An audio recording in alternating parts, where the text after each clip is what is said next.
El proceso de ejecución de instrucciones. Esta presentación corresponde a la lección segunda dentro del tema 3 dedicado a estructura de computadores y trata sobre el proceso de ejecución de instrucciones. Una cuestión que deseo indicar, y como hemos realizado ya en la lección precedente, es que vamos a utilizar un modelo de computador que denominamos computador didáctico elemental. Este computador contiene los elementos básicos de cualquier ordenador, es muy sencillo, ya que tiene un formato de instrucciones muy regular y contiene tan solo 16 instrucciones.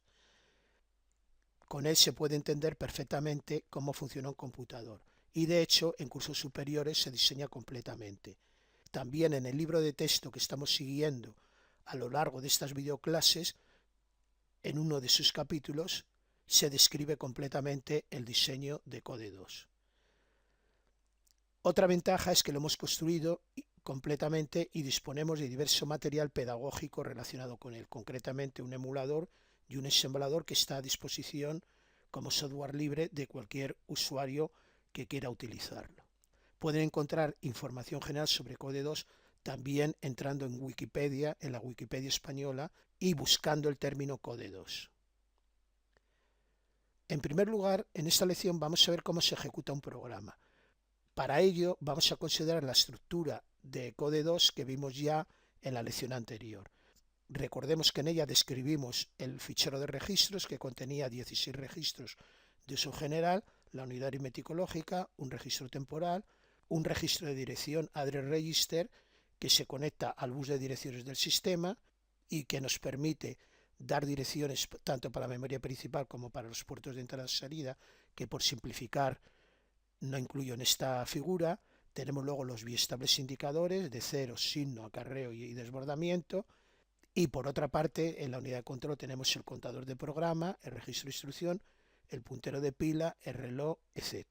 Vamos a suponer que inicialmente tenemos cargado un programa ya en la memoria principal y en los distintos registros he puesto valores de forma aleatoria.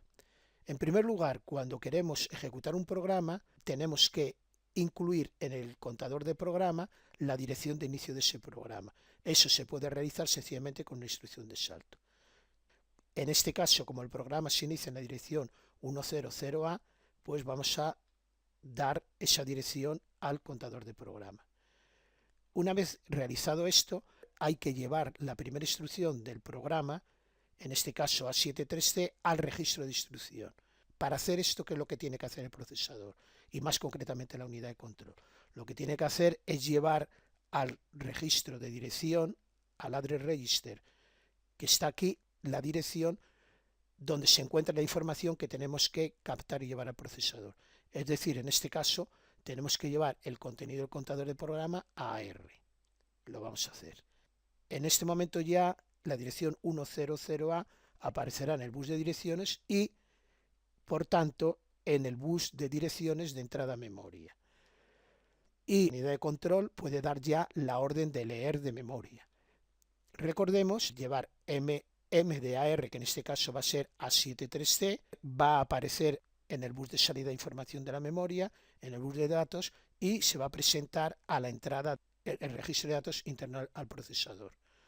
La unidad de control tiene que dar la orden de cargar este registro. Al hacerlo, aparecerá cargado en este registro el contenido A73C. Una vez que hemos hecho esto, y según comentamos en la lección anterior, la instrucción debe llevarse a registro de instrucción, es decir, DR, el contenido de DR debe ir a IR. Efectivamente, ahora aparece en IR el valor A73C, que es la instrucción ejecutar. Pero antes de continuar, ha de actualizarse el valor del contador de programa. Como el contador de programa siempre contiene la dirección de la siguiente instrucción a ejecutar, habrá que incrementarlo en 1. Y con esto concluyen los primeros pasos de ejecutar un programa. Una vez que ya se ha captado la instrucción, es decir, la instrucción se encuentra en el registro IR, hay otra fase que se llama fase de ejecución de la instrucción. Y en ella los circuitos de la unidad de control, la lógica de control, interpreta la instrucción que está en el registro de instrucción y genera todas las señales de control, tanto internas como externas, para que se ejecute esa instrucción. La ejecución de cualquier instrucción se realiza en dos fases. En una primera fase, el procesador capta la instrucción siguiente a ejecutar. El contador de programa siempre contiene la dirección de memoria de la siguiente instrucción. Como hemos visto antes, lo que hay que realizar es llevar el contenido de cuenta del programa a R, leer de la memoria y llevar el contenido de memoria cuya dirección estaba en el contador de programa al registro de datos y llevar la información que se ha leído al registro de instrucciones e incrementar en 1 el contador de programa. Eso sería la fase de captación de instrucción. Pero a continuación hay que generar una fase de ejecución. En la fase de ejecución ya la instrucción a ejecutar se encuentra en IR y la unidad de control la decodifica y ejecuta. La ejecución de la instrucción implica realizar operaciones específicas que denominamos microoperaciones. En resumen, la unidad de control siempre está realizando lo que se denomina un ciclo máquina. Primero capta la instrucción, luego la ejecuta, capta la siguiente instrucción, la ejecuta, capta y ejecuta. Está realizando constantemente este ciclo máquina. Algunos comentarios y conceptos importantes son los siguientes. Primero, en el caso de Code 2 estamos suponiendo que cada instrucción ocupa una sola posición de memoria. Hay computadores en que no ocurre así. Por ejemplo, en las arquitecturas de los procesadores de Intel, la mayor parte de instrucciones ocupa más de una posición de memoria, con lo cual en la fase de captación hay que realizar sucesivas lecturas de memoria. En segundo lugar, la ejecución de una instrucción lleva consigo por lo menos un acceso a memoria, como hemos visto anteriormente, pudiendo efectuar accesos adicionales que pueden ser para captar operandos con los que hay que realizar algún cálculo o para memorizar resultados.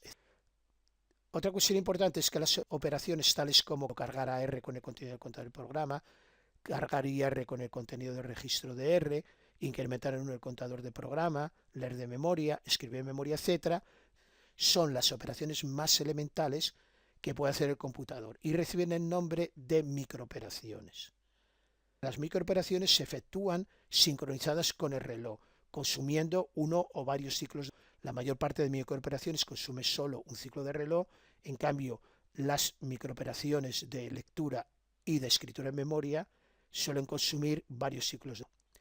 También hay que tener en cuenta que hay microoperaciones que se pueden realizar simultáneamente y otras no. Hay microoperaciones que se realizan en distintas zonas del procesador y que se pueden simultanear. En cambio, hay otras que no. Como conclusión, podemos decir que la ejecución de una instrucción máquina implica o lleva consigo la realización de un conjunto determinado de microoperaciones en un orden preestablecido, consumiendo varios ciclos de reloj. Pero vamos a ver esto último con más detenimiento. Las ideas que he expuesto anteriormente se pueden plasmar en este organigrama, donde he incluido en primer lugar la fase de captación y luego la fase de ejecución. La fase de captación, según hemos indicado para Code 2, implica la realización de las microoperaciones que pueden ver en este bloque de aquí. Luego, en la fase de ejecución, como he indicado anteriormente, ya depende de la instrucción máquina que se esté ejecutando. Depende concretamente del código de operación, que es la parte de la instrucción máquina que identifica lo que debe realizar dicha instrucción. Vamos a ver a continuación, para aclarar los conceptos que he descrito anteriormente, un ejemplo de temporización en la ejecución de una instrucción. Vamos a considerar un computador de palabras de 16 bits, tal como el Code 2. Quiere decir que las posiciones de memoria son de 16 bits. Como cada cifra hexadecimal corresponde a 4 bits, aquí tenemos 4 por 4, 16 bits. Aquí estaría 0, 1, 1, 1, 1, 0, 1, 0, 1, 1, 0, 0 y 0, 1, 0, 0, y así sucesivamente. Por otra parte, vamos a suponer que en la posición 0039 de memoria hay una instrucción. La instrucción 0700 en binario sería 0000, 0111, 000, 0000.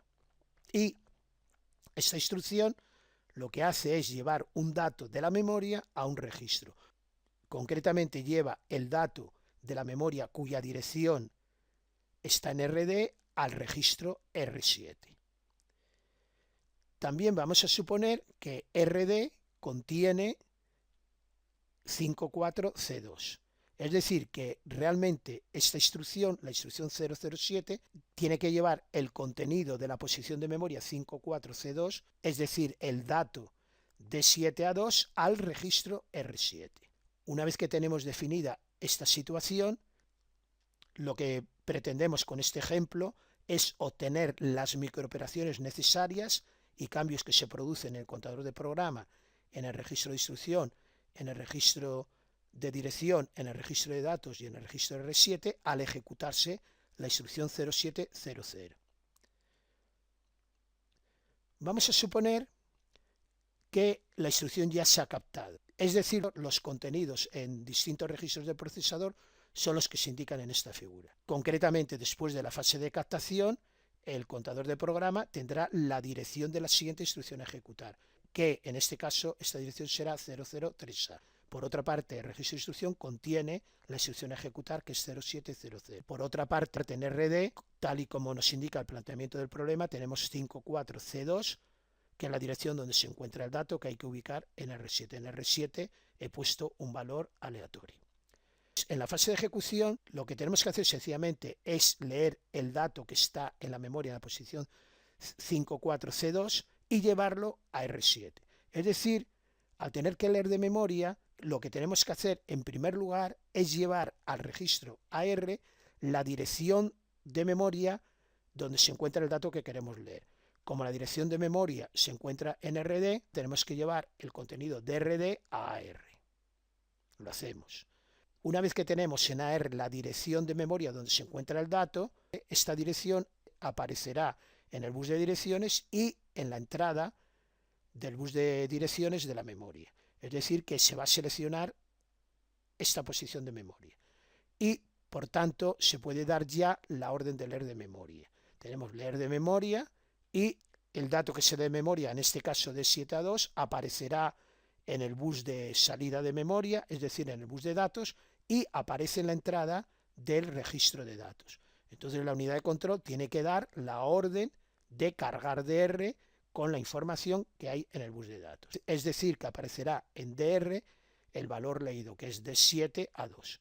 Una vez que lo tenemos aquí el dato, lo que tiene que hacer la unidad de control es cargar R7 con esta información. Y vemos que así ocurre. En R7 aparece de 7 a 2. Y con esto concluye esta instrucción. Es decir, la fase de ejecución de esta instrucción consiste en llevar RD a R, leer de la memoria el dato y llevarlo a DR, y por último llevar DR a R7. Esas serían las microoperaciones que implican la ejecución de esta instrucción. Este ejemplo también lo podemos ver por medio de esta tabla. Inicialmente tenemos en el contador de programa la dirección de memoria de la instrucción a ejecutar. Vamos a suponer ahora, para hacer el ejemplo completo, que no se ha realizado aún la fase de captación de la instrucción. Entonces, en primer lugar, la unidad de control lo que tiene que hacer es llevar el contenido de contador del programa a AR. Aquí lo vemos.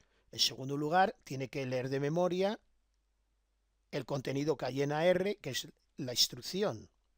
Llevar el contenido de memoria de 0039 a DR.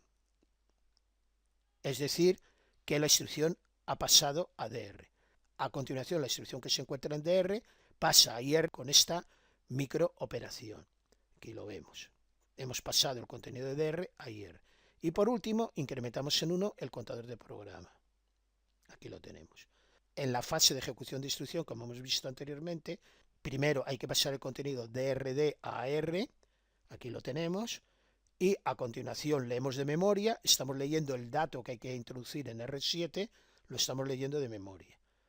Aquí lo tenemos. En DR aparece el dato que estaba en memoria, el dato que estaba en memoria en 54C2, y por último llevamos DR a R7, con lo cual podemos completar la tabla. En el organigrama en el que estamos mostrando la temporización en la ejecución de instrucciones y las microoperaciones a realizar, podemos poner una rama de esta instrucción. Esta instrucción en general se llama cargar un registro con un contenido de memoria, y aquí hemos puesto las microoperaciones que hay que hacer. De la misma manera podríamos analizar todas las instrucciones e incluir en este organigrama las microoperaciones que hay que realizar en la ejecución de las distintas instrucciones del repertorio de instrucciones máquina.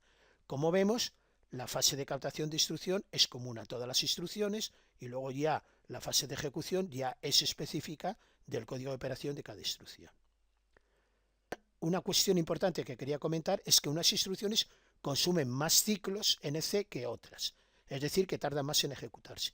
Aquí lo vemos en este organigrama, la fase de captación nos va a consumir 3 ciclos de reloj, pero luego la instrucción de cargar nos va a consumir 3 ciclos de reloj más, la de sumar 2, la de salto de 1, las llamadas a subrutina nos van a asumir 4, las de retorno, etc. Es decir, que dependiendo de la instrucción máquina y tal y como indicamos en el tema primero de este curso, cada instrucción consumirá un número de ciclos que puede ser distinto en unos casos que en otros. Las instrucciones más complejas van a consumir más ciclos de reloj y las menos complejas menos ciclos de reloj.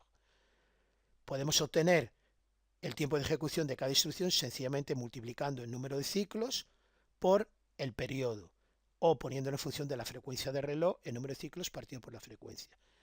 Si tenemos un modelo determinado de procesador, si la frecuencia de reloj es mayor, el tiempo de ejecución de esa instrucción va a ser menor. Vamos a pasar ahora a analizar cómo se ejecutan las instrucciones de control. En primer lugar, voy a describir qué permiten hacer. Según acabamos de ver, el procesador ejecuta secuencialmente las instrucciones del programa que se encuentran en posiciones consecutivas de memoria. En efecto, como vamos incrementando en uno el contador de programa, se van captando sucesivamente las instrucciones que están en posiciones consecutivas de memoria. Con las instrucciones de control, como vimos ya en el tema primero de este curso, se puede alterar el orden de ejecución de un programa, saltando a la ejecución de una instrucción ubicada en una dirección de memoria fijada arbitrariamente por el programador, de acuerdo con el contexto del programa. Una vez ejecutada la instrucción de salto, el programa ejecuta la instrucción contenida en la posición de S y las que se encuentran sucesivamente a partir de ella. Hay distintos tipos de instrucciones de control. Por una parte, tenemos lo que se denominan saltos, en inglés jump o branch, que pueden ser saltos incondicionales o saltos condicionales. Llamadas a subrutinas, que pueden ser condicionales o incondicionales, que en inglés se suelen denominar instrucciones call. Y por otra parte tenemos retornos de subrutinas, que se suelen denominar return, que pueden ser también condicionales o incondicionales. En las instrucciones condicionales, tanto de saltos como llamadas a subrutinas y en algunos casos de retornos a subrutinas, el salto solo se produce si se cumple alguna condición. Esta condición viene establecida por el valor de alguno de los biestables indicadores, que recordemos eran indicador de cero, signo, paridad, desbordamiento, etc. Estos biestables se activan de acuerdo con el resultado de la última operación realizada en la unidad aritmético-lógica. Como he comentado anteriormente, en las bifurcaciones y saltos se altera el orden de ejecución saltando a una instrucción ubicada en una dirección de memoria fijada arbitrariamente por el programador. En el caso del Code 2, el programador, antes de incluir una instrucción de salto, debe cargar con las instrucciones adecuadas en RD la dirección de salto. En la fase de ejecución, el procesador lo que hace es cambiar el contenido del contador de programa por la dirección de salto, es decir, lleva el contenido de RD a PC. Con lo cual, en la siguiente captación de instrucción, al leer de memoria la instrucción cuya dirección está en PC, realmente capta la instrucción que está en la dirección de S, es decir, se produce automáticamente el salto. Para aclarar lo que he comentado anteriormente, vamos a verlo con un ejemplo. Aquí tenemos un programa que está en unas direcciones de memoria, hay una instrucción de salto, branch, en la dirección 107A. En ese momento el contador de programa obviamente contendrá la dirección de la siguiente instrucción a ejecutar, es decir, 107B. Y vamos a suponer que en RD el programador ha cargado 10A3, ya que quiere que se produzca un salto a esa dirección de memoria. Entonces, al ejecutarse la instrucción BR, la dirección que está contenida en RD pasa a el contador de programa, con lo cual el contador de programa ahora contiene 10A3. En lugar de 107B ha pasado a ser 10A3. Con tan solo haber realizado este cambio, concluye la ejecución de la instrucción de salto. A continuación viene el ciclo de captación de la siguiente instrucción. ¿Pero qué instrucción va a captar el procesador? Va a captar la instrucción cuya dirección está en el contador de programa, es decir, la instrucción que está en 10A3, con lo cual se ha producido el salto automáticamente. El programa continuará ejecutándose hasta que haya otro salto. En nuestro organigrama de microoperaciones, pues vamos a incluir que la instrucción de salto implica la ejecución de la microoperación llevar el contenido de RD a PC. Las instrucciones de llamadas y retornos de subrutinas son más complejas. En primer lugar, vamos a ver qué posibilidades dan. Tras la ejecución de una instrucción de llamada subrutina, se ejecuta otro programa. Este programa se suele denominar subprograma, procedimiento, rutina o subrutina. Yo utilizo el término más clásico de subrutina. Una vez ejecutada la subrutina, se retorna con una instrucción return al programa desde el que se hizo la llamada, que continúa ejecutándose a partir de la posición desde la que se saltó a la subrutina. Una subrutina, a su vez, puede incluir llamadas a otras subrutinas y así sucesivamente. Es decir, que se puede producir lo que se denomina un anidamiento de subrutinas. Vamos a completar lo que acabo de decir con un ejemplo. Supongamos que tenemos un programa y en la dirección 107A tiene una llamada a una subrutina. Y también supongamos que en ese instante el contenido del registro RD es 10A3. Entonces se produce un salto a la dirección 10A3 y se empieza a ejecutar la subrutina a la que se ha llamado. Pero supongamos que este subprograma tiene también una llamada a una subrutina, en este caso la dirección 6FAB, y supongamos que en ese instante el contenido del registro de dirección es 7CD9. Al ejecutarse la instrucción se vuelve a producir el salto al inicio de la nueva subrutina que se iniciará en 7CD9. Pero a su vez este subprograma puede tener otra llamada a una subrutina, en este caso la subrutina que comienza en 003C, y se produce la llamada desde la dirección AB35. Al concluir la ejecución de la instrucción call se salta a la subrutina correspondiente. Supongamos ya que esta subrutina no tiene llamadas a otros subprogramas. Entonces el programa se ejecutará hasta el final donde se encuentra una instrucción de retorno. Al ejecutarse la instrucción de retorno, el control tiene que volver a la dirección AB36, que es la dirección inmediata siguiente a la instrucción call que lo llamó. De la misma manera, cuando concluye este subprograma y ejecutarse la instrucción de retorno correspondiente, hay que devolver el control a la dirección 6FAC, que es la dirección siguiente desde donde se produjo la llamada a la misma. Por último, este último subprograma, al ejecutarse la instrucción return, tiene que volver al programa principal que inició esta serie de llamadas.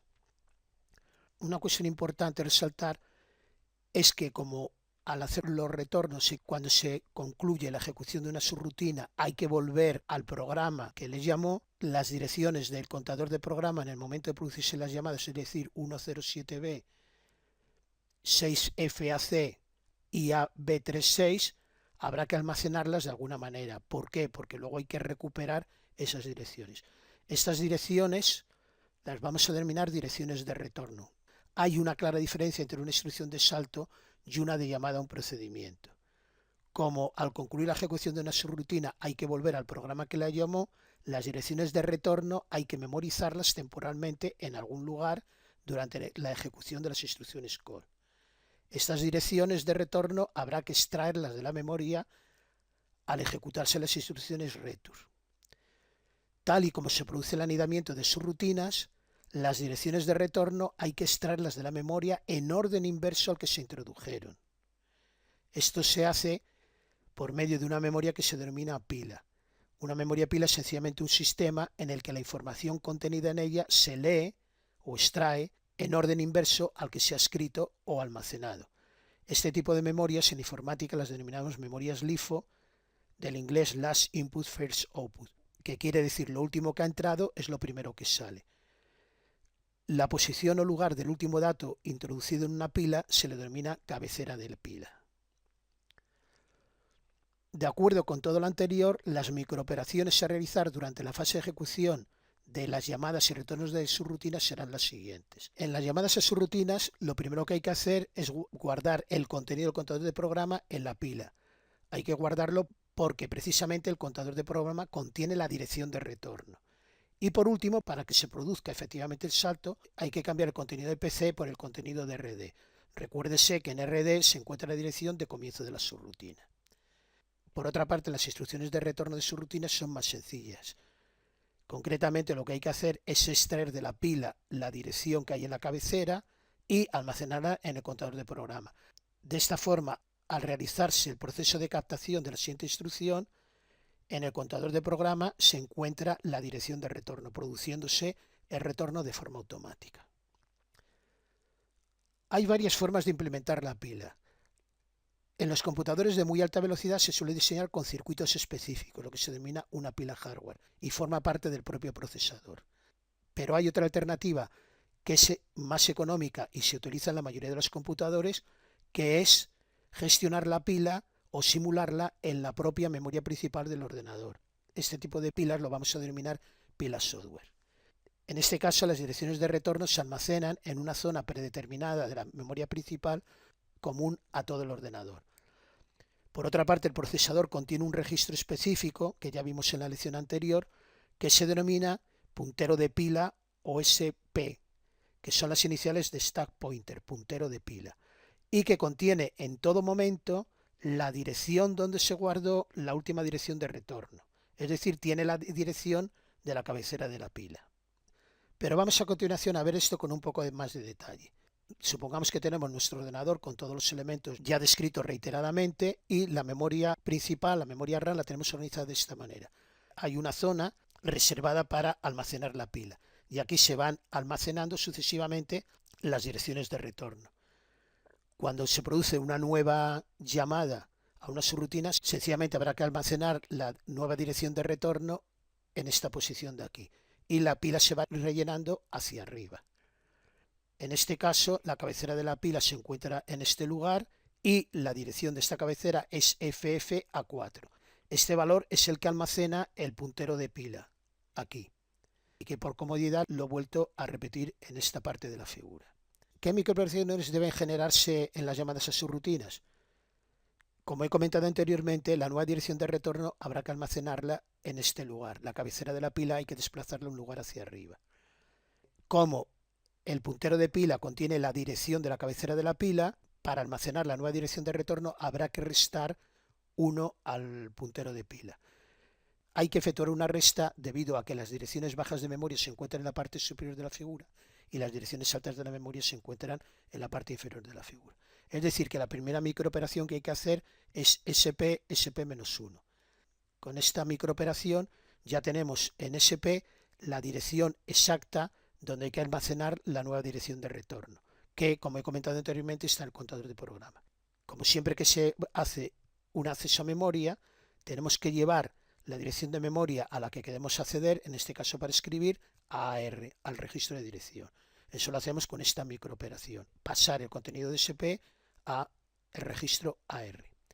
Pero también, como vamos a escribir en memoria, tendremos que grabar en DR el valor del dato almacenar en la memoria. En este caso era el valor del contador de programa, que es el que queremos salvaguardar en memoria. Es decir, tenemos que pasar el contenido de PC a DR. De esta forma tenemos en AR la dirección de memoria donde hay que escribir y en DR el dato que hay que escribir en dicha posición. Entonces ya la unidad de control puede dar la orden de escribir en memoria. Con lo cual tenemos esta microoperación, llevar el contenido de DR a la posición de memoria indicada por AR, es decir, que se va a almacenar aquí. Por último, no debemos olvidar que para producir el salto al inicio de la subrutina tenemos que incluir en PC la nueva dirección de salto. Como el valor de PC ya lo hemos guardado en la memoria, este salto lo podemos provocar sin más que pasar el contenido de RD a PC. Es decir, estas serían las microoperaciones a ejecutar durante una llamada a una subrutina. El proceso de retorno es más sencillo. Recordemos que en SP tenemos la dirección de la cabecera de la pila, que es el valor que tenemos que extraer para introducir en el contador de programa. En primer lugar, lo que tenemos que hacer para leer esa dirección de retorno es pasar el valor del puntero de pila a el registro de dirección AR, cosa que hacemos con esta microoperación. A continuación ya podemos dar la orden de leer de memoria. Se lee de memoria el contenido de la posición AR y ese contenido se lleva a través del bus de datos a DR. Eso lo simbolizamos con esta microoperación. Y a continuación tenemos que pasar la dirección de retorno que se encuentra en DR al contador de programa. De esta manera se va a producir el retorno.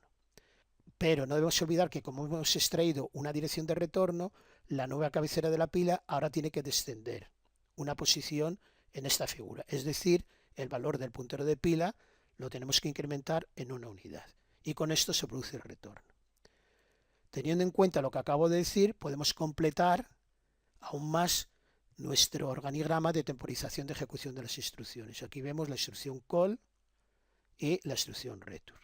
Como resumen y conclusiones de esta lección que hemos dedicado a analizar el proceso de ejecución de las instrucciones, podemos decir que en primer lugar hemos visto que las instrucciones se ejecutan en dos fases, una fase de captación y otra fase de ejecución. La fase de captación es común a todas las instrucciones y tiene por objeto llevar al registro de instrucción del procesador la instrucción que se va a ejecutar. A continuación de la fase de captación hay una fase de ejecución en la que la unidad de control interpreta la instrucción que hay en el registro de instrucción y genera las señales de control que implementan las distintas microoperaciones que corresponden a la ejecución de esa instrucción. Otra cuestión de interés que hemos visto es que una instrucción se implementa mediante un conjunto de microoperaciones a ejecutar en un orden determinado. También hemos visto con detalle un ejemplo de cómo obtener las microoperaciones que tienen que generarse para ejecutar una determinada instrucción. Concretamente, hemos analizado una instrucción de carga de un registro con un valor que hay en la memoria. También hemos concluido que la ejecución de una instrucción consume un número predeterminado de ciclos de reloj. Dependiendo de la instrucción que se trate, podemos tener un número u otro de ciclos de reloj. Y por último, hemos analizado cómo funcionan y se implementan las instrucciones de control, tanto saltos y bifurcaciones como llamadas a subrutinas. Y hemos obtenido las microoperaciones que tiene que generar la unidad de control para implementar dichas instrucciones de control. Y concluyo deseando que esta presentación haya sido de su interés. Muchas gracias.